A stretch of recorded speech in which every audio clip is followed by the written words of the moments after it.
Recently, while on a family holiday, I visited Lourdes. If you have never heard of it, Lourdes is a small market town at the foot of the French Pyrenees. In 1858, a young girl gathering firewood saw the Virgin Mary in a grotto. Over the next 5 months, the apparition returned to the cave 18 times, making a few simple requests and attracting a following. Today, Lourdes is the world's biggest Christian pilgrimage site, with millions of visitors annually, touting more hotels than any other city in France outside of Paris. Because Lourdes is a place of miracles, though the Church now reserved the use of the word miracle, calling the latest healing in 2002 remarkable, sudden, complete, unrelated to any particular therapy, and durable. So here I am in Lourdes with my mother and my boyfriend, and as we approach the river from the road, the sweeping path leads us into a busy paved courtyard overlooked by a majestic cathedral above us on a hill. Into this grandiose scene, a stream of shiny blue oversized carriages enter. Each hand-pulled cart is carrying an individual who is presumably sick or disabled or otherwise wanting. The carts are punctuated with women attired in old-fashioned nurse-like uniforms, the starched hat and cape of 50 years ago.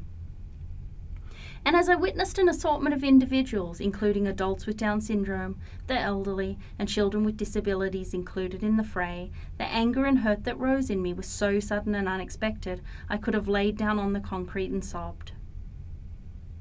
I felt such a heart-wrenching grief and despair that as humans we had come to this. That we have such an attenuated view of human difference, that we travel far and wide to pray for normalcy, that we cannot accept those who are differently abled. For if we truly accepted them, we would not seek to change them. My boyfriend, incidentally, is paraplegic. He broke his spine at 17 doing something he loved and is in a chair.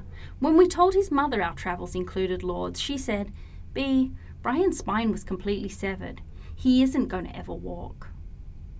I smiled. I thought it was cute that she thought we were going to heal Brian. In Lourdes, however, I felt acutely ashamed that people would see us and believe I thought he needed fixing. So before us passes group after group of walking saviours and those they intend to save, and I am awash with shame and grief, I read the scene as a quick fix, assimilation, a desire that everyone should somehow be alike.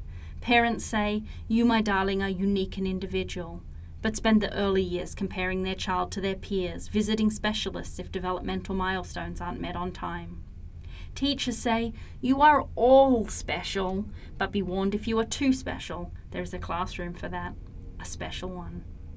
At my niece's school, a 5-year-old with a raspberry birthmark prominently covering her forehead and cheek received her school pictures. The photographer had taken the liberty of editing the birthmark out. Returning from my travels, I researched Lourdes. One writer proclaimed, "No one leaves Lourdes without a gain in faith. Moral and spiritual cures are more marvellous than physical cures. Some go to Lourdes with a lifetime of prejudices. Yet their minds are cleared suddenly. Skepticism gives way to faith. Coldness and antagonism become wholehearted love." I consider myself a spiritual person. Yet I came away with a certain loss in faith. A reminder that the institutions, the dogma, and the rhetoric are not serving the world we live in well.